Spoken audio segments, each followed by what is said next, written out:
Hello, welcome to the 713 podcast. I would like to dedicate this episode on grass and the subject of why it is very beneficial to eat it as much as possible, despite evidence to the contrary, of which there is none. So this is grass.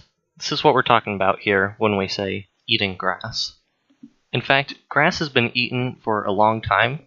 Ancient hieroglyphs suggest that Egyptians may have eaten grass on top of large platters. This appears to be a giant hamburger along with some donuts being served by the waiter here. Not sure if he's going to get a very big tip, because that hat is definitely not fancy enough for a tip for me.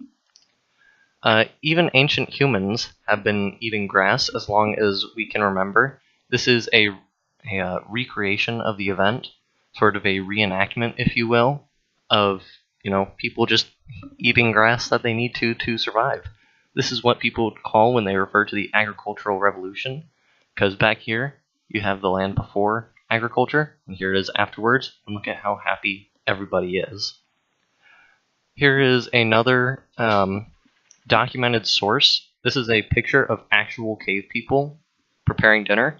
You see here that they do have meat, but they do also have a side of rock and grass. Eating rocks has fallen out of favor ever since people have realized that eating rocks makes you lose your teeth, which these three are about to do, despite having surprisingly large amounts of teeth, despite all the rocks they must have been eating up to this point.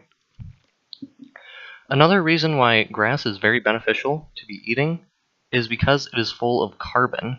That's right, carbon, the element. Grass is made out of elements. You know what else is made out of elements? People. In fact, our entire torso and forearms are made entirely out of carbon. Think about it. If this is you with grass, with all that good carbon up in your body, without grass, without that carbon, you wouldn't have any of this. I mean, look at how confused Mr. Dwayne "The Rock" Johnson looks, having lost out on his forearms and torso, just because he hasn't been eating his nutritionally prescribed amount of grass every day. You know where all that carbon went? Back to the grass. He knows exactly where it went. You know, Dwayne "The Rock" Johnson, as in this type of rock. When I googled up a picture of carbon, this is what I came up with. This is pure carbon in rock form. Imagine what this carbon would look like without carbon, without grass. Nothing. This is why carbon is extremely important to everything that we do. It creates mountains, it creates people, it creates your torsos and your forearms, and most importantly, it creates communities all just bonding over shared times eating grass. Thank you for watching this podcast.